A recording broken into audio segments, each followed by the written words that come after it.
할렐루야. 하나님의 은혜와 평강이 여러분들과 함께하기를 원합니다.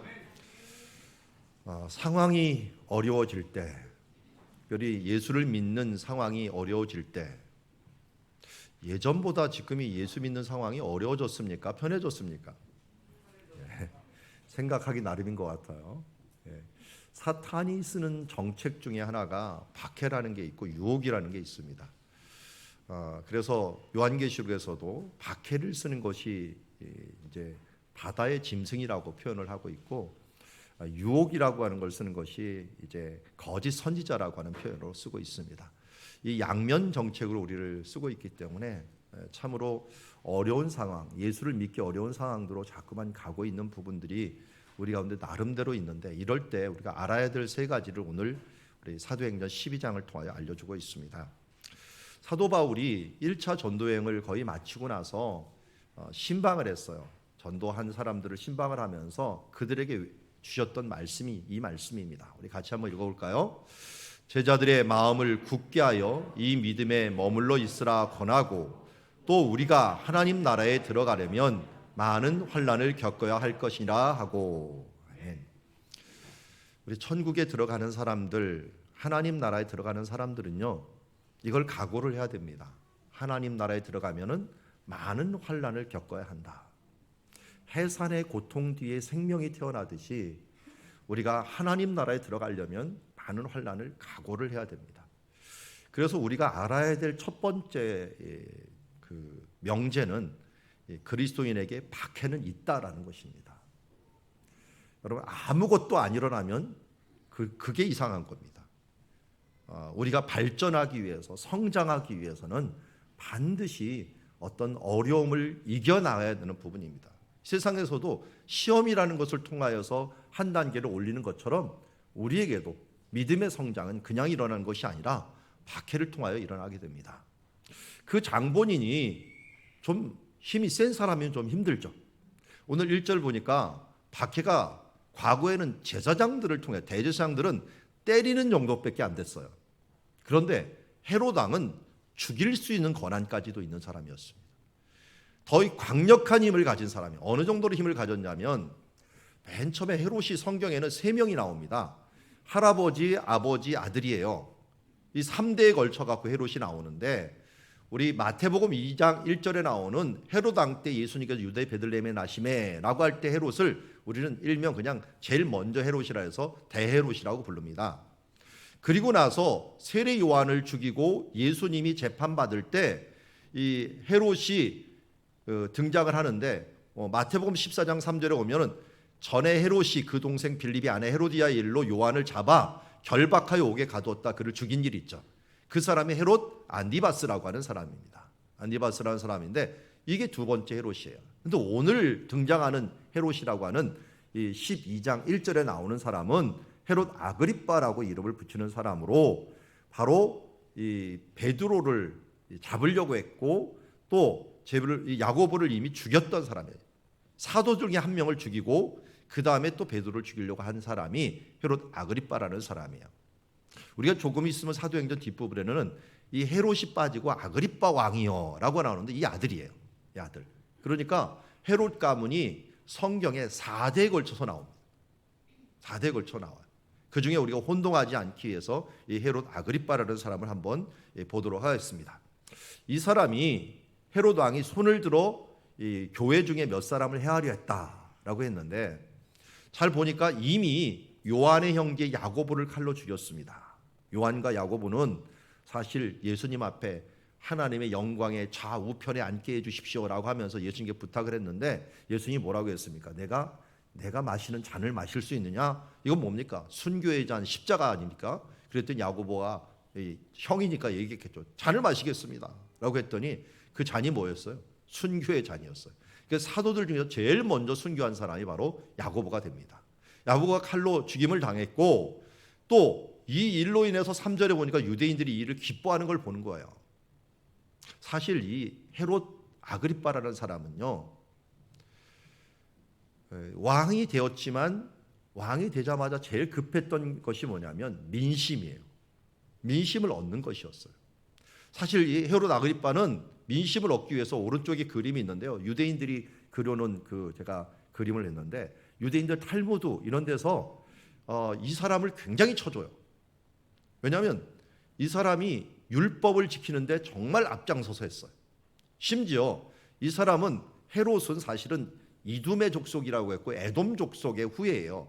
그런데 그 후예가 이 하스모니안 왕거라고 마카비 왕조라고 하는 이 왕조의 공주하고 결혼을 했는데 그에게서 태어난 손자예요. 손자. 그러니까 아무래도 유대인들의 피가 섞인 거예요.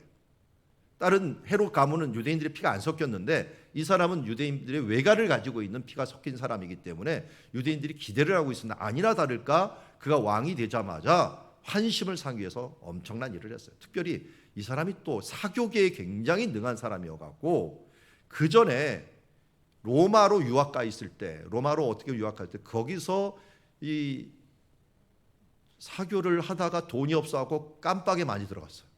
감옥에 많이 들어갔는데 이 감옥도 수준이 있더라고요. 왕족이 가는 감옥이 따로 있나 봐요.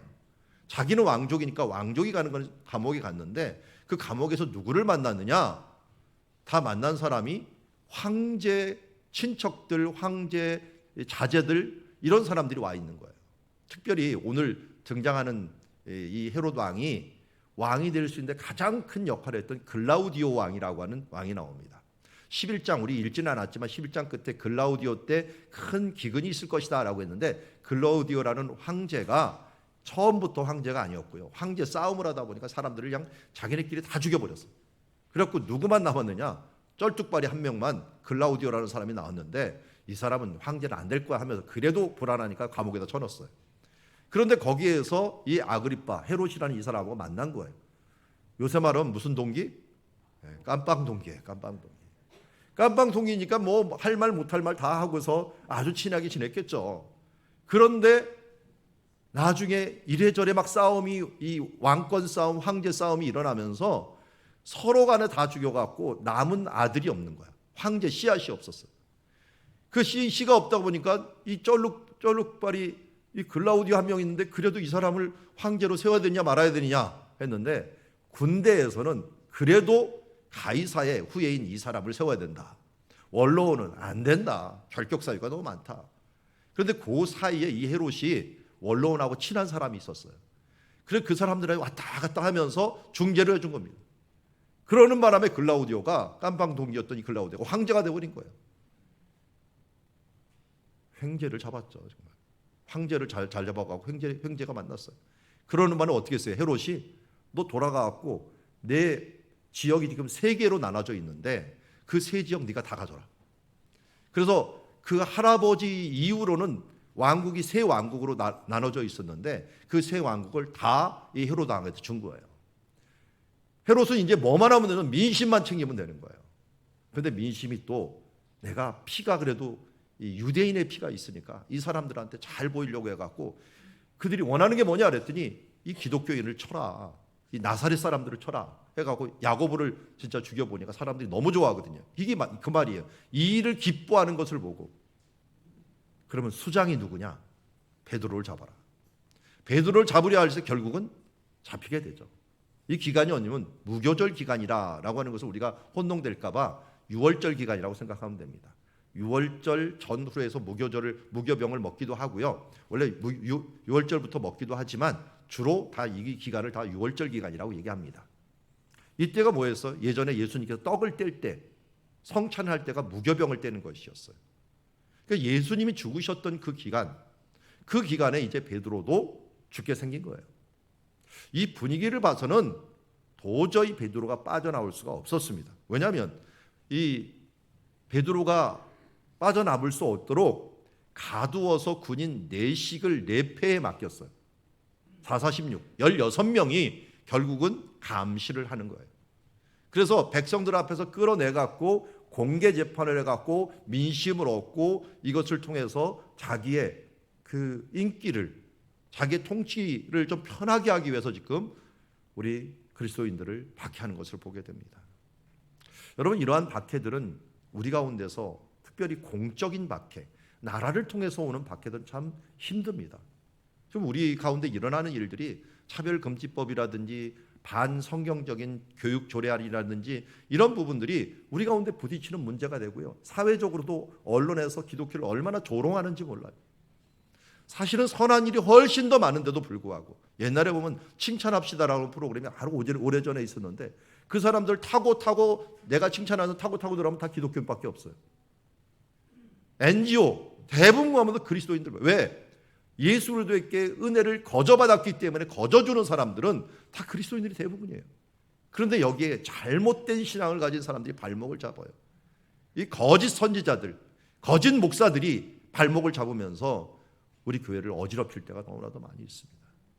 그러니까 이런 세대 앞에서 우리가 반그리스도인, 이 반기독교적인 문화들 앞에서 어떻게 서야 되는지, 이것은 동일했어요. 예전에 우리 히틀러 시대 때 바른 신앙을 가진 사람이 바른 신앙을 외치다가 결국 순교를 당했는데, 그 중에 하나가 오늘 우리 선한 능력으로라고 하는 찬양을 했죠. 그 작사자가 바로 디미트리 본 회포라고 하는 목사님입니다.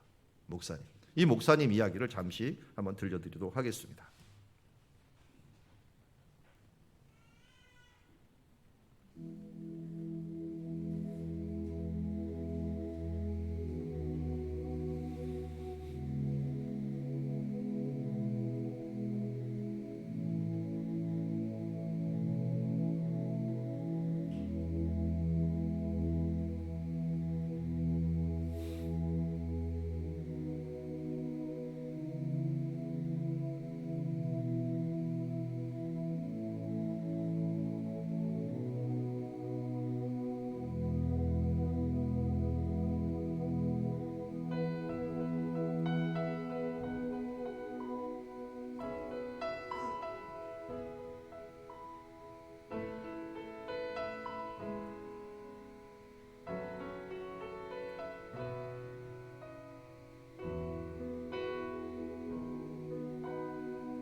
예, 우리 본회포라는 사람이 우리 작사한 찬양을 오늘도 우리가 불렀는데요.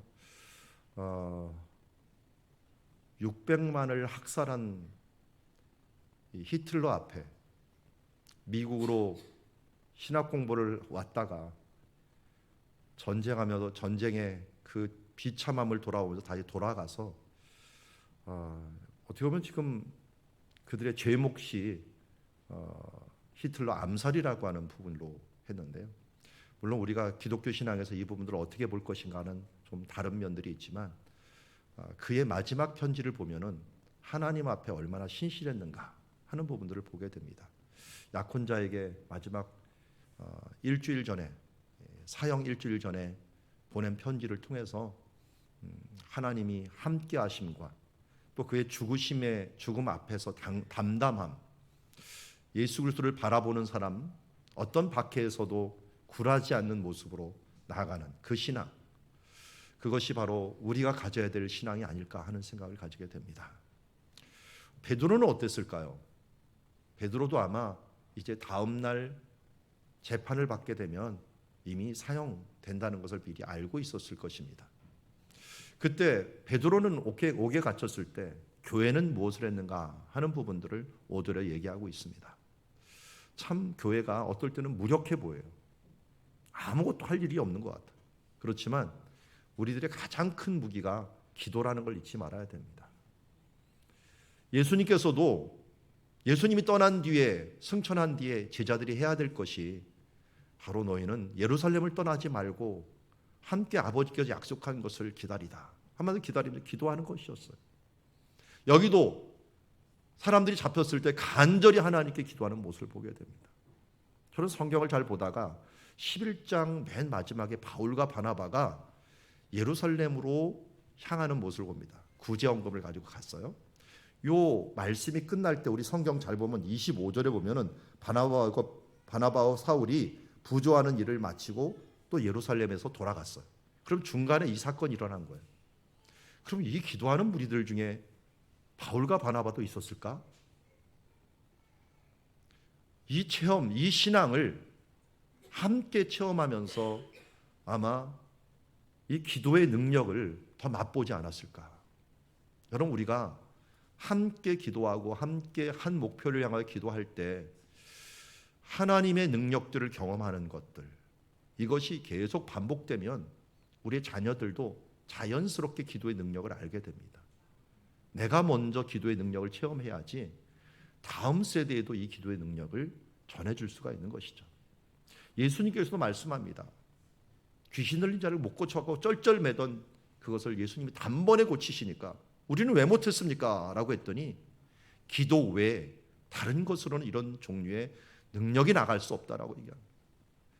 예수님이 그렇게 바쁘고 힘들었지만 제자들보다 더 나은 것은 무엇이었습니까? 아침에 더 일찍 일어나서 기도했습니다. 제가 받은 가장 큰 은혜요 유산이라고 한다면 우리 부모님들이 새벽부터 기도하는 모습이었습니다. 우리 장인어른 장모님도 지금까지도 소천하신 분도 계시지만 지금까지도 새벽마다 기도하는 모습이 어떻게 보면 저를 뒤에서 밀어주고 앞에서 끌어주는 역할을 하지 않았을까 하는 생각이 듭니다. 여러분, 무슨 유산을 주시려고 합니까? 한번 돌아보십시오. 내가 받은 유산 중에서 가장 큰 유산이 무엇인가? 또 내가 전해줘야 될 유산들이 무엇입니까? 기도하는 부모님이 있다는 것. 그것은 제가 유학생활을 하건 타지에 있고 어디 있든 제 힘이 되었습니다. 지금도 힘이 됩니다. 저희 어머님, 장모님이 지금 살아계시지만 60이 다 된 저를 위해서 계속적으로 기도하고 있다는 것은 얼마나 큰 안정감을 주는지 모르겠습니다. 그것도 새벽마다 부르짖는 그 기도가 제게 응답이 되고 있습니다. 여러분, 우리는 기도 네트워크로 사는 사람들입니다. 저도 부모님들을 위해서 기도하지만 이 부모님도 저를 위해 기도하면서 하나 되어서 하나님의 기도의 능력으로 살아가는 사람들입니다. 기도하십시오. 더 간절히 기도하시고 힘들수록 더 기도하십시오. 새벽을 깨우는 게 나는 죽어도 못해. 그러기 때문에 더 기도하십시오. 그러기 때문에 더 깨워서 기도하십시오. 너무 먼 곳에 있는 건 가까운 교회에 나가서라도 여러분 개척교회 돕는 것 다른 거 없습니다. 함께 해주는 것입니다. 같이 기도해 주십시오. 간절히 기도할 때 하나님의 능력들을 체험할 수가 있고 이게 바로 하나님의 최고의 전략이요 전술이라는 사실들을 잊지 마시기 바랍니다. 베드로의 모습도 한번 가관입니다. 이게 바로 순교에 앞선 천하태평 베드로. 왜 이럴 수 있었을까? 어느 목사님이 말씀을 나누다 보니까 이런 태도가 아닐까. 죽으면 천국, 살아서는 사명. 이 모습으로 살았던 베드로가 헤롯이 잡아내려고 하는 그 전날 베드로의 그 모습을 보십시오. 두 군인 틈에서 자고 있는데 쇠사슬에 매어 자는데 호련히 천사가 나타났습니다. 여러분, 다음 날 죽을 위기에 있으면 여러분 잠을 잘 수 있습니까? 그냥 밤을 꼬박 샐 거예요. 긴장이 되고 어려워서. 베드로는 얼마나 잘 자는지 빛이 광채가 났다 그랬어요. 빛이 났는데도 불구하고 눈을 뜨지도 않아요. 안 되니까 어떻게 해요? 옆구리를 쳐갖고 깨워야만이 가능한 지금 잠을 자고 있었어요. 얼마나 천하태평이었는가. 여러분, 죽음 앞에서도 이렇게 담담할 수 있고 평안할 수 있는 것, 이건 하나님이 주신 믿음이 아니고는 할 수가 없는 것입니다. 오늘 우리가 축복 기도를 아이들에게 했지만 그 축복 기도의 마지막이 뭡니까? 하나님께서 내게 얼굴을 향하여 드사 은혜 베푸시기를 원하노라. 이게 평강 주시기를 원하노라. 예수님께서 우리에게 부활하셔서 맨 처음이자 가장 선명하게 하시는 샬롬입니다. 너에게 평강이 있을지어다. 예수 믿는 사람과 믿지 않는 사람의 큰 차이가 이 평강의 차이입니다. 우리가 예수를 믿고 은혜에 충만하면 어떤 상황에든지 평강할 수 있는 것입니다. 죽으면 천국, 살아서는 하나님의 사명을 이루는 자로 살면 되는 것이기 때문에 그렇습니다. 오늘도 우리 헤롯과 같이 이러한 기도의 모습으로, 베드로와 같이 이러한 기도의 모습으로 살아가고 평강의 모습으로 살아가는 주의 자녀들이 되기를 원합니다. 자, 기도를 하고 여기서는 믿음으로 서 있다 보니까 어떤 일이 벌어집니까? 베드로가 정신이 이제 풀려나게 되죠. 풀려나는 과정들을 따로 이야기하지 않겠습니다. 천사에 의해서 풀려납니다. 파수꾼 2명을 지나고 마지막에 쇠문도 지나고, 쇠문을 지났는데 베드로가 지난 다음에 꿈인 줄 알았던 거예요. 그런데 정신이 번쩍 들어보니까 주변을 보니까 진짜 밖이에요. 그래 어떻게 했습니까? 깨닫고 마가라는 요한의 어머니 마리아의 집. 이 마가라는 요한의 어머니 마리아의 집은 어떤 집이죠? 마가의 다락방이에요. 마가의 다락방. 성령님이 임했고 예수님의 성찬이 있었던 그 장소에서 지금 성도들은 뭐 하고 있었어요? 모여 기도하고 있더라. 모여 기도하고 있더라. 이렇게 함께 모여서 기도하고 있는 중에 또 베드로에게 응답이 왔고 그 응답한 것을 응답대로 찾아가서 그 기도하는 사람들을 만나게 된 것을 보게 됩니다. 이게 바로 기도의 능력입니다. 그때 기도의 능력을 가지고 나아갔는데 13절을 보니까 베드로가 대문을 두드리는데 로데라는 한 여자가 영접을 합니다. 베드로의 음성을 알아들었습니다.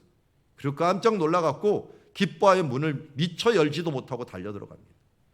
이 로데라고 하는 이름이 언급된 걸 보면은 이 종임에도 불구하고 참으로 믿음이 신실하지 않았는가 하는 그런 생각을 할 수 있습니다. 누구보다도 최소한 15절에 나오는 거기서 말하는 성도들 보라도 많은 성도들이 뭐라고 얘기합니까? 내가 미쳤다. 아니면 그 사람의 모습으로는 천사일 거야 라고 얘기합니다. 기도는 실컷 해놓고서 믿질 않아. 무슨 기도를 했을까요? 1차로 뭘 기도했을까요? 베드로가 풀려나오게 하옵소서. 이것도 1차 기도했겠죠. 그렇지만 이런 방법이라고는 생각을 못했을 거예요. 그런데 사실 그 전에 한번 베드로가 풀려난 적이 있거든요. 그 전에 군인이 지키고 있는데 안에 있다가 풀려나가고 성전에서 말씀을 전한 적이 있어요. 그런데 이번에 또 안 될 것이라고 하는 것은 이번에는 헤롯이 너무 강한 거예요. 그러니까 사람들이 이 요나단 같은 사람도 그래요. 사람들이 많고 적음은 겁을 안 냈어요. 사람의 많고 적음 이 부분들을 겁을 안 내고 블레셋을 향하여 진군한 사람이 요나단이에요. 그런데 뭐에 대해서는 겁을 내냐면 이 골리앗에 대해서는 겁을 냈어요. 너무 큰 적인 거예요. 너무 거인 거예요. 그래 겁을 내갖고 나가지 못했는데 그것까지 뛰어넘은 사람이 누구예요? 다윗이었어요. 다윗. 요나단은 숫자는 안 봤지만 덩치는 봤고 이 베드로는 숫자고 덩치고 다 안 봤어요. 그냥 마음으로 보니까 그 가운데 하나님이 없더라. 그래서 만군의 여호와의 이름으로 나가서 승리한 사람이거든요. 근데 여기 있는 기도하는 사람들은 자기 나름대로 계산을 해갖고 이렇게 좀 응답됐으면 좋겠다라고 하는 기도를 했던 거예요. 우리도 많은 부분들 그렇게 기도하죠. 그렇더라도 기도하셔야 돼요. 하나님이 여러분들이 기도하는 그 생각대로 이루어지지는 않아요. 그렇지만 기도하다 보면 하나님이 방향을 잡아줘요. 기도하지 않으면 방향도 못 잡고 왜 안 되지라고 한탄하지만 기도하고 있다 보면은 하나님은 이것은 응답되지 않는 게 좋을 수도 있고 이것은 이런 식으로 저런 식으로 내가 생각하는 것보다 더 좋은 식으로 하나님께서 전능하시고 선하시고 우리에게 가장 사랑하시는 사랑 많으신 분이라는 걸 믿기 때문에 그분의 방식대로 이루어지기를 우리는 기도해야 되는 것입니다. 내 방식대로 기도하고 내 방식대로 응답되기를 원하지 말고 하나님의 방식대로 기도하고 하나님의 뜻대로 이루어지기를 위해서 기도하다 보면 하나님께서 우리가 생각하는 것보다 우리가 기도하는 것보다 더 능력 있게 우리 가운데 나타나실 줄 믿습니다. 오늘 이제 설교 후에 함께 부를 찬양인데 이 찬양이 이번에 제 마음속에 굉장히 맴돌았습니다. 나의 기도하는 것보다 더욱 크게 응답하실 하나님, 나의 생각하는 것보다 더욱 크게 이루어 주실 하나님, 우리 가운데 역사하신 능력대로 우리의 간구함을 넘치도록 능히 하실 주님께 모든 영광과 찬양과 경배를 돌릴지어다. 오늘 아침에도 저도 사모하고 저하고 이렇게 이걸 갖고 한번 나눠봤는데요. 제 인생을 보면 지금도 왜 그때가 생각나는지 모르겠어요. 어린 시절 학교 한 1, 2학년 시절이었던 거예요. 초등학교. 그때 국민학교 1, 2학년 시절에 친구들하고 모여갖고 네 꿈이 뭐냐. 제 꿈은 보통 사람. 그냥 한 가정의 가장이 되어서 자녀들 놓고 그냥 직장 다니면서 살아가는 그런 보통 사람이었어요. 그리고 하나님께서 저를 이끌어가고 신학을 할 때도 저는 저 시골에 어디 들어가든지 선교지에 들어가고 성경 번역을 하면서 조용하게 사역하는 사람, 그런 사람의 꿈이었어요. 근데 하나님께서 이상하게 저를 이리저리 굴리시더니 제가 생각하는 것보다 더 크게 일하시는 것을 봅니다. 제가 기도하는 것보다 항상 더 크게 응답하시는 부분들을 보면서 하나님의 방식은 참 오묘하다. 내 생각보다 크시고 내 계획보다 항상 크신 분이시구나. 다만 우리가 뭐만 하고 있으냐면 하나님 앞에 있으면 돼요. 하나님 앞에서 기도하고 하나님과 연결되어 있으면 내 능력의 100%, 200%를 하나님께서 사용하여 주셔요. 그러니 여러분, 어찌 하나님을 의지하지 않고 살겠습니까? 내 힘으로 살면, 내 소망대로 살면 내 이 소망 거기까지 뺏기 이르지 못할지도, 아니 그것도 이루지도 못할지 모르지만 하나님께 나를 맡겨두면 내 능력이 아니라 하나님의 능력대로 역사해 주시고 하나님의 계획대로 가장 선하신 것으로 우리를 인도하여 주신 그분, 그 능력으로 역사하시는 그분이 있기에 나보다 더 크게, 내 기도하는 것보다 더 놀랍게 우리 가운데 역사하실 줄 믿습니다. 사실 솔로몬도 그랬잖아요. 여기 그림에 있는 사람이, 솔로몬도 하나님, 내가 재판할 능력이 없으니 분별력을 좀 주십시오. 그랬더니 그 재판할 능력과 함께 부귀와 영화를 더해 주었습니다. 엘리야는 어땠습니까? 하나님, 이 위에 있는 이 재물에 불을 떨어뜨리고 응답을 해 주십시오. 그랬더니 그 불만 떨어뜨렸습니까? 그 밑에 있는 재물뿐만 아니라 뭐 나무는 당연히 돌과 흙과 물 모든 것을 다 태워줬어요. 거의 폭탄이 내리듯이 했지만 이 폭탄은 사람들을 해하지 않는 폭탄이었어요. 그것만 싹 태워버리는 하나님의 놀라운 응답이 있었던 모습을 보게 됩니다. 여러분, 기도하십시오. 하나님 앞에 간절히 구하십시오. 그러면 내가 생각하는 것보다, 내가 기도하는 것보다 더 놀랍게 여러분들 가운데 응답하여 주실 줄 믿습니다. 이 초대교회에서도 그것을 경험하게 되었습니다. 이렇게 하나님의 기도하는 사람들은 놀랍게 역사하는데 그것을 박해했던 사람들은 어떻게 됐을까요? 우리는 여기서 잊지 말아야 될 것은 하나님께서 원수를 갚으신다는 것입니다. 원수 갚는 것이 우리에게 있습니까? 하나님께 있습니까? 하나님께 있습니다. 예수님은 차라리 원수를 향하여 뭐라고 했습니까? 원수를 사랑하라. 헤롯을 사랑하라? 이건 좀 말이 좀 안 되는 것 같은데, 감정적으로 안 됩니다. 의지적으로 해야 되는 거예요. 이건 왜 그럴까요? 그래서 저는 그 이유를 짧은 생애지만 살아오면서 알게 되더라고요. 하나님이 만지시면 정말 그 사람 불쌍해집니다. 미리 불쌍히 여겨주는 거예요. 다윗이 사울 왕을 2번이나 죽일 기회가 있었는데도 불구하고 그를 향하여 존중하는 마음을 계속 놓치지 않았어요. 차라리 그 앞에 더 겸손해졌어요. 원수가였던 사울 왕은 다윗을 계속 축복하면서도 또 죽이려고 했던 그 모습을 봅니다. 그런데 어떻게 했습니까? 하나님께서 알아서 하실 거야 라고 했는데 진짜 하나님께서 그를 부상돼갖고 싸움 전장에서 죽지도 못하고 피 흘리면서 어찌할 줄 모르고 결국은 자결하면서 끝나버리는 그 인생, 거기다가 그 사랑했던 세 아들도 같이 죽고 그의 나라도 모두 망하는 사울왕의 끝을 보면서 그 모습을 보면서 또 다윗은 어떻게 했어요? 통곡하면서 금식하면서 기도했던 게 사무엘하 1장에 나오는 이 시라고 할 수가 있습니다. 이런 모습을 보였던 것이 바로 다윗의 모습이고, 그러기에 하나님께서는 그를 보면서 내 마음에 합한 사람이다, 원수에 대해서 어떻게 우리가 처신을 해야 될 것인가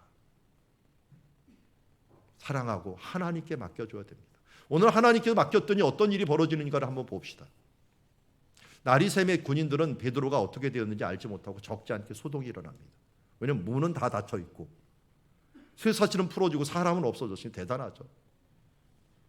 결국은 헤롯이 찾아도 보지 못하며 이분은 파수꾼을 신문해서 죽입니다. 그냥. 이건 원래 옛날에 로마법이었습니다. 이 사형, 선고를 받을 만한 사람을 놓쳐버리면 그 사람이 목숨을 대신하는 것이었기 때문에 엄청나게 엄하게 지켰는데 결국은 그들이 죽었습니다. 그것도 이제 분이 풀리지 못하고 찝찝한 마음으로 가이사라로 내려가게 됩니다. 반면에 11절에 보니까 베드로가 정신이 들어 보니까 이제야 참으로 주께서 그의 천사를 보내어 나를 헤롯의 손과 유대 백성들의 모든 기대에서 벗어난 줄 아노라. 하나님의 사람들은 벗어나고 이들은 기대한 걸 이루지 못해 갖고 원래 있었던 자리로 돌아갑니다. 이 가이사랴는 어떤 장소입니까? 우리 지난주도 보았지만 고넬료가 성령을 받았던 장소입니다. 이 당시만 해도 고넬료가 아마 돌아갔겠죠. 돌아갔을 것이고 성령이 임했던 그 장소 가이사랴 항구, 이게 원래는 이스라엘의 행정적인 수도였는데 이쪽으로 돌아가게 되었습니다. 여기서 일어난 일들이 오늘 성경에 자세히 기록되어 있습니다. 20절에 보니까 헤롯이 두로와 시돈 사람을 일명 그 지역을 베니게라고 이름을 불렀습니다. 베니게, 우리 역사책에서는 페니키아라고 부릅니다. 페니키아 문명이라고 하는 페니키아를 부르는데 이 사람들과 대단히 노여한다. 아마 노여한다는 것은 기록에 의하면 이 해상 무역을 가지고 서로 다툼이 있었던 것 같아요. 두로 사람들이 무역을 굉장히 잘했기 때문에 이 유다 지역을 다스리고 있었던 헤롯이 무역 마찰이 자꾸만 일어나는 거 별로 안 좋았는데, 그런데 헤롯이 워낙 강력한 후원을 받고 있으니까, 황제의 구원을 받고 있고, 거기다가 유대에서는 곡식이 나는데 두로와 시돈에는 곡식이 안 나요. 그래서 이 곡식을 갖다가 먹는 까닭에, 양식을 먹는 까닭에 한 마음으로 그에게 나와서 좀 타협, 어떻게 협력을 설득하여 달라고 그에게 직접 못하니까 침소를 맡은 신하 블라스도를 설득하여 화목하기를 청하였던 것을 보게 됩니다. 화목을 위해서 축제 기간이 있었는데 이 축제 기간 때 이제 두로와 시돈 사람들이 와서 왕복을 입고 있는 이 왕에게 나와서 뭔가 잘 보려고 막 환호를 하려고 준비를 하고 있었어요. 헤롯이 나를 택하여 왕복을 입고 단상에 앉아 있습니다. 그 장소가 지금 남아 있어요. 이게 지금 남아 있는 장소입니다. 저 동쪽에서부터 햇빛이 비치고 아침 일찍이 앉았다고 합니다. 그러니까 일찍 있었고, 또 왕복이 무슨 비유냐면 은으로 된 옷이고, 은으로 된 이 옷에 햇빛이 비치면서 반짝반짝 빛나기 시작했습니다. 그러자 백성들이 환호를 합니다. 그가 한 말을 하다 보니까 이것은 신의 소리요 사람의 소리가 아니라 하거늘 헤롯이 영광을 하나님께 돌리지 아니하므로 주의 사자가 고치니 벌레 먹여 죽으니라. 자, 저기 지금 단상 보이죠? 저 단상에 헤롯이 이렇게 앉아 있었던 거예요. 햇빛이 쫙 비치니까 반짝반짝하는 모습에 사람들이 아부를 하면서 신의 소리다라고 해요. 이거는 로마 시대 때는 그냥 자연스럽게 있었던 일이에요. 왜냐하면 원래 다신교 사회이기 때문에요. 사람을 신으로 만들기, 황제를 신으로 만드는 일은 당연히 있었던 일들이에요. 근데 그걸 받아들이는 것들은 이 시대는 문제가 되지 않았어요. 왕이 뭐 그 정도는 내가 되지 하면서 할 수 있었는데, 문제는 방금 전에 뭐하고 온 사람이에요? 저 성전에 가서 예배드리고 온 사람이에요. 하나님을 잘 믿는다고 하고 하나님을 모르는 사람이 아니라 잘 아는 사람이에요. 이게 알고 안 하는 사람은 더 큰 죄를, 더 큰 벌을 받잖아요. 이 사람은 여호와 하나님이 유일한 신이라는 걸 너무 잘 아는 사람인데 그 앞에서 신의 소리라고 하면 이걸 막았어야 되는데 막지를 않고 이것을 그냥 침묵하면서 받게 됩니다. 받으면서 결국은 갑자기 그 속에 충이 들어가면서 뒤틀리면서 결국은 죽음으로 내몰리게 됩니다. 여기 지금 단상이 있고 저 멀리 끝에 지금 집터 하나가 있는데요. 그 집터 하나가 있는 곳이 궁전입니다. 궁전. 여기가 궁전 쪽으로 가는 길인데요. 이 궁전 쪽에 이 기록에 보면은 한 5일 정도를 고통을 하다가 죽었다. 성경은 그냥 한 번에 죽었다라고 얘기처럼 나왔지만 다른 기록에는 그렇게 나와 있지 않아요. 우리는 가끔 이런 모습을 봅니다. 악인들이 흥하고 정말 하는 일마다 잘 되고 정말 죽을 때도 때깔이 좋은 것처럼 죽고, 이런 걸 보면은 이게 우리가 넘어질 뻔하고 내 걸음이 미끄러질 뻔하는 그런 일들이 많이 있어요. 시편 73편의 그 부분들을 시인도 똑같았어요. 왜 악인의 형통함을 보고 오만한 자의 이 자를 질투하는 이 상황을 왜 만들어 주십니까? 하나님께 외쳤는데 그가 성전에 들어갈 때 무엇을 깨닫냐? 어찌하여 그들이 그리 갑자기 황폐되었는가? 하나님의 심판대 앞에서 갑자기 지옥으로 떨어지고, 또 이 세상에서도 하나님께 갚으실 때 그 자손들이 순간에 다 망해버리고 하는 모습을 보면서 하나님이 한 방에 보내시는구나 하는 걸 보게 됩니다. 저도 가끔 이 권선징악의 드라마를 보면은 좀 안타까울 때가 많아요. 악인들이 실컷 잘 되고 잘 되다가 마지막 편 한 편에 그냥 그가 징계를 받는 것으로 끝나요. 그런 거 보면은 아니 고통은 왜 이렇게 길고 그들의 징계는 이렇게 짧은가 하는 생각을 가질 때가 있습니다. 성경은 분명히 그들이 황폐되고 순간의 모든 것들 높이 올라가는 것마다 더 떨어지는 것이 급한 것처럼 하나님이 꼭 갚으신다라는 것입니다. 그래서 성경은 교만은 멸망의 선봉이요 겸손은 존귀의 앞잡이라고 했는데 사실 이 기록이요 요세푸스라고 하는 역사가의 기록에 잘 남아 있습니다. 요세푸스가 쓴 고대사 19권 9장에 보면은 헤롯 아그리파 왕은 은으로 만든 멋들어진 옷을 입고 이른 아침에 극장으로 나갔다. 동쪽에서 빛이 반짝반짝 강력하게 비칠 때 이른 아침에 떠오르는 햇살이 그의 옷에 달린 은의 빛이자 어찌나 휘황찬란한지 쳐다보는 자들이 공포감을 느낄 정도로 현란했다. 이에 이곳저곳에서 아첨하는 소리가 튀어나왔다. 신이여 우리에게 자비를 베푸소서. 우리가 지금까지는 왕을 한 인간으로 존경해 왔으나 이제부터는 왕을 인간이 아닌 다른 존재로 인정하겠나이다. 이런 말을 듣고서 우쭐하다가 결국 아그리파 왕은 이런 불경스럽고 아첨함을 읽고 군중을 꾸짖지 않고 그냥 내버려 두었다. 그때 갑자기 배에서 무서운 통증이 생기기 시작했고 왕은 복부의 통증으로 5일간 기진할 정도로 고통스러워하다가 결국 세상을 떠나고 말았다. 그때 그의 나이는 54세였으며 왕위에 오른 지 9년째였다. 이거는 성경이 아니고요. 로마 사람한테 자기네 역사, 유대인의 역사를 기록해 갖고 올린 요세푸스라는 사람의 기록이에요. 근데 이 기록이 성경하고 딱 맞아 떨어지는 거예요. 그래서 성경이 얼마나 정확한 책인가 하는 것들을 알 수 있는데 세상의 역사는 힘 있는 사람들이 역사를 주로 쓰기 때문에 우리에게 많은 것은 나오지는 않지만 오늘 이 역사를 통하여서 악인이 얼마나 하나님 앞에 정확하게 심판을 받았는가, 하나님 어떻게 원수를 갚으시는가 하는 것들을 우리에게 보여주고 있습니다. 그럼 우리는 잊지 맙시다. 그런즉 먹든지 마시든지 무엇을 하든지 다 하나님의 영광을 위해 합시다. 특별히 우리처럼 예수를 믿는 사람들은 주님의 뜻을 아는 거예요. 주인의 뜻을 알고도 준비하지 아니하고 그 뜻대로 행하지 않는 자는 많이 맞을 것이요 알지 못하고 맞을 일을 행한 종은 적게 맞을 것이다 라고 얘기합니다. 결국 이 궁전에서 헤롯은 5일 만에 죽게 되었고 그리고 그 옆에 저 멀리 지금 이 항구가 있는데 이 항구를 통해서는 앞으로 믿는 사람들이 선교사로서 대거 파송이 돼갖고 그 파송된 이 가이사라에서 결국 온 많은 사람들이 우리까지 복음이 전파되어 온 것입니다. 그래서 하나님의 말씀은 흥왕하여 더하더라. 우리 오예배 때도 한번 이 영상을 보여드렸는데 여기 정말 새떼들이 많이 이동을 해요.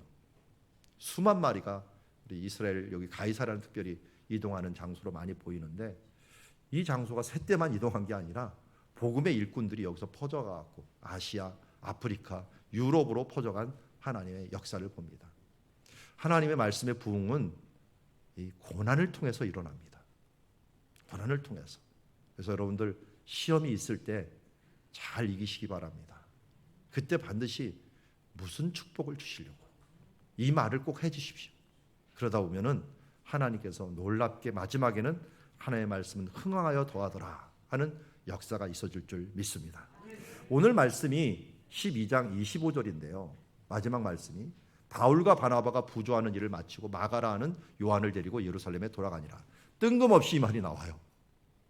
박해가 끝났는데 뜬금없이 이 말이 나와요. 그거는 11장 마지막 절을 보면 돼요. 12장 마지막 절에 28절에 오면은 이 아가바라는 사람이 성령으로 말해갖고 천하에 큰 흉년이 된다 했더니 이 안디옥 교회라고 하는 교회가 제자들이 각각 그 힘대로 유대에 사는 형제들에게 부조를 보내기로 작정하고 이를 실행합니다. 바나바 바울의 손으로 장로들에게 보내게 됩니다. 그리고 그 가운데 뭐가 있는 거예요? 박해가 있었던 거예요. 오늘 박해가 있었던 거예요. 그 박해가 끝나자마자 바울과 바나바가 부조 일을 마치고 이제 예루살렘에서 돌아오니라 라고 해서 이 안디옥으로 간 걸 봅니다. 자, 여기서 우리가 깨달을 것은 뭐냐면 하나님의 복음을 방해하는 요소들이 여러 가지가 있지만 그 중에 하나가 사회적인 환경입니다. 기근 같은 거예요. 기근을 어떻게 이겼어요? 서로 부조하고 서로 구제언금을 하고 해서 어려움을 이겨나가는 교회의 모습을 보게 됩니다. 박해가 어떻게 있었어요? 그때 어떻게 했어요? 서로 기도하고 힘을 합쳐서 우리 박해 가운데 일어선 모습을 봅니다. 지금도 마찬가지입니다. 우리 동부에 있는 형제들이 지금 힘들게 그래도 신앙을 지키고 왔는데 이 엎친 데 덮친 격으로 지금 집이 무너지고 다 헐벗은 상황이 되어 있습니다. 우리가 바울과 바나바에게 보내듯이 물론 이제 한국에서 출발하신 목사님에게 우리가 돈을 들여서 또 출발하게 됩니다. 파송하게 될 것입니다. 우리 안에서는 또한 그 와중에도 또 사회적인 박해들이 많이 일어날 것입니다. 이런 박해들을 이겨나가는 주의 자녀들이 되기를 원합니다. 상황이 어려워질 때 기억합시다. 그리스도인에게 박해가 있다는 것. 그러나 박해 중에서도 하나님께 천사를 보내서 우리와 함께 계신다는 것. 그리고 하나님께서 우리를 갚으신다는 것들을 잊지 맙시다. 우리 사회에 과연 박해가 있다면 어떤 박해가 있을까요?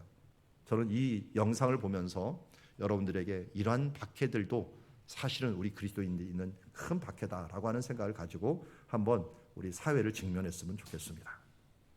앞에 있는 목사님은 우리 총신대학원에서 설교학을 가르쳤던 유흥열 목사님인데요. 워싱턴 중앙 장로에 가셔서 담임 목사가 되신 뒤에 일어난 일입니다. 한국도 미국도 모두가 코로나로 말미암아 참 아픈 시간을 많이 가져왔습니다. 우리의 육신적인 팬데믹도 참 문제이지만 더 위험한 것이 있다면 영적인 팬데믹 현상이라 볼 수 있을 겁니다. 지금 미국은 또 한국도 마찬가지로 얼마나 많은 사람이 영적인 깊은 잠에 빠져서 영적 팬데믹 현상을 가지고 있는지 모릅니다. 미국은 청교도라는 이름은 가지고 있지만 청교도들이 정말 믿었던 하나님이란 이름이 점점 사라지고 있는 이런 시대를 맞이하고 있습니다. 지난 1월에 조 바이든 대통령이 대통령 취임할 때였습니다. 지금의 미국이 기독교적 문화는 가지고 있기 때문에 중요한 행사를 하게 되면 먼저 목사를 모시고 기도나 설교를 하고 행사를 하게 됩니다. 지난해 조 바이든 대통령이 취임할 때 성경 위에 서서 하기 위해서 손을 얹고 목사를 모시고 축복 기도를 받게 되죠. 그때 했던 기도의 마지막 부분 한번 보시겠습니까? We pray for divine favor upon our president, Joseph R. Biden, and our First Lady, Dr. Jill Biden, and their family. In the strong name of our collective faith. Amen. 마지막 기도 모습 보입니까? In the strong name of our collective faith. 다양한 종교의 이름으로 기도합니다. 예수의 이름이 사라져버리고 다양한 종교의 이름으로 전 국민이 지켜보고 있는 대통령 취임식 때 하나님의 이름으로 축복해야 될 그 자리에 예수의 이름이 사라지고 있는 현실입니다. 미국에는 하원 개원할 때도 마찬가지입니다. 역시 목사님을 모시고 기도로 시작을 하는데 지난해는 임마누엘 클레버이라는 감리교 목사님이 초청을 받았습니다. 기도 마지막 부분입니다. We ask it in the name of the monotheistic God, Brahma, and God known by many names, by many different faiths. A man and a woman. 마지막 글자 보입니까? A man and a woman. 남자의 이름으로 여자의 이름으로. We ask in the name of monotheistic God, Brahma. 유일한 신 예수가 아니고 브라마의 이름으로 기도합니다. 지금 이것이 미국에서 일어나고 있는 현실입니다. 제가 몇 년 전에 저 하원 의원 개원할 때 기도를 초청을 받게 되었습니다. 외국인이기 때문에 저에 대한 신상 스크린을 다 하게 하고 그 다음에 기도에 대한 공문서를 보내옵니다. 종교가 여러 가지 사람이 있기 때문에 기독교적인 민감한 용어를 사용하지 말라. 예수 그리스도 이름으로 기도를 하지 말라는 거죠. 그리고는 기도문을 미리 보내달라고 검증을 하겠다는 거죠. 제가 미리 보내면 이게 검색당할 것 같아서 기도하기 하루 전날 밤 12시에 보내고 그리고 다음날 이메일을 열어보지도 않고 기도하러 갔습니다. 미국의 존 베너 하원 의장이 저를 소개를 하고 저 자리에 가서 기도를 인도를 했습니다. 당연히 예수 그리스도 이름으로 기도를 마쳤어요. 미국의 많은 사람이 생방송으로 지켜보고 있는데 얼마나 많은 사람이 저에게 이메일, 편지, 손으로 그리고 전화를 해왔는지 모릅니다. 왜 종교의 자유가 있는 다양한 종교가 있는 미국에서 외국인이 예수님의 이름으로 기도합니까? 질책하는 사람 한 사람 없습니다. 모두가 외국인으로서 저 하원 개원할 때 예수 이름으로 기도해 주셔서 고맙다라는 인사말이었어요. 목사가 예수 이름으로 기도하고 칭찬받는 이런 시대를 맞이한 겁니다. 제가 있는 곳이 수도 버지니아입니다. 버지니아 주의회에 가서도 기도를 인도하게 되었어요. 기도를 인도하고 내려오는데 모든 의원들이 다 기립해서 박수를 쳐요. 팀 휴거라는 의원이 저에게 첫 질문이었습니다. 목사님, 왜 그렇게 많은 목회자가 이 자리에 와서 예수 이름으로 기도하는 것을 두려워합니까? 예수 이름으로 기도하는 것을 두려워하는 이런 시대. 제가 올해는 3월에 상원 의원의 초청을 받아서 기도를 하게 되었습니다. 역시 스크린을 다 하고 기도 지침을 받습니다. 당연히 예수 이름으로 기도하지 말라는 거죠. 기도하러 기다리고 있는데 부지사가 사회를 보다가 저를 살짝 불러요. 저는 당신이 내가 공개적으로 기도하는 걸 보았는데 예수 이름으로 기도하지 말아달라고 부탁할 줄 알았습니다. 그런데 조용히 와서 목사님, 평소 때 목사님이 기도하시는 하나님께 있는 그대로 기도하세요. 그 예수 이름으로 기도하라는 거예요. 비록 공문서는 지금 미국에 종교 자유가 있기 때문에 다양한 종교 이야기하지만 정말 당신이 목사라면 목사답게 하나님께 기도하라는 겁니다. 사랑하는 여러분, 지금 이 시대는 너무나 우리가 세상 앞에 움츠리고 세상과 함께 화합해 나아가겠다고 우리를 포기해버리고 우리를 때로는 타협해 나가는 이런 시대. 사람들이 무엇을 기대하고 있을까요? 정말 예수님을 믿는다면 믿는 사람다운 모습을 보여달라는 것 아니겠습니까?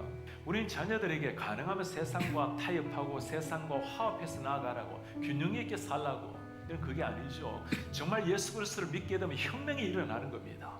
세상에 지배당하는 인생이 아니라 우리가 겸손하지만 그러나 세상 한복판에 서서 당당한 그리스도인의 제자로 살아내는 것, 우리뿐만 아니라 사람들이 그걸 기대하는 거예요. 예. 자, 우리 자랑스러운 합동측 교수님이 목회자가 되더니 잘 해주시는 것 같아요. 자, 우리 상황이 어려우실 때 더욱더 이러한 모습으로 기도하고 나아가기를 원합니다. 하나님께서는 항상 우리가 기도하며 정말 예수의 이름으로 나갈 때 우리 기도하는 것보다 더욱더 크게 응답하여 주실 줄 믿습니다. 우리 이 찬양 한번 하고서 기도하고 마치도록 하겠습니다. 나의 기도하는 것보다 더욱 응답하실 하나님, 나의 생각하는 것보다 더욱 이루시는 하나님, 우리 가운데 역사하신 능력대로 우리들의 간구함을 넘치도록 능히 하실 주님께 모든 영광과 존귀와 찬양과 경배를 돌리기를 원합니다.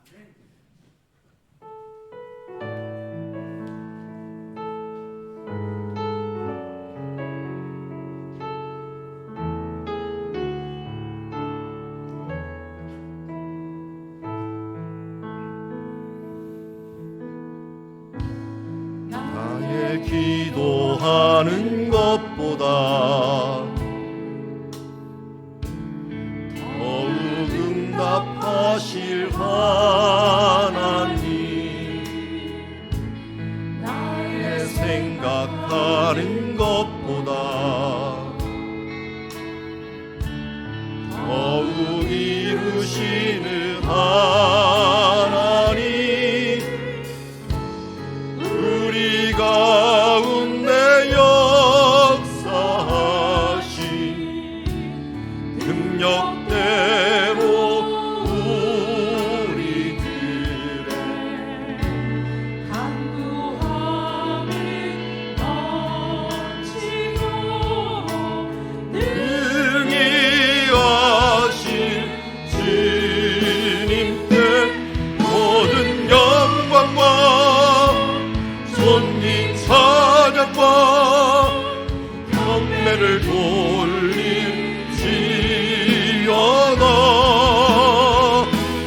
모든 영광과 존귀 찬양과 경배를 돌릴지어다.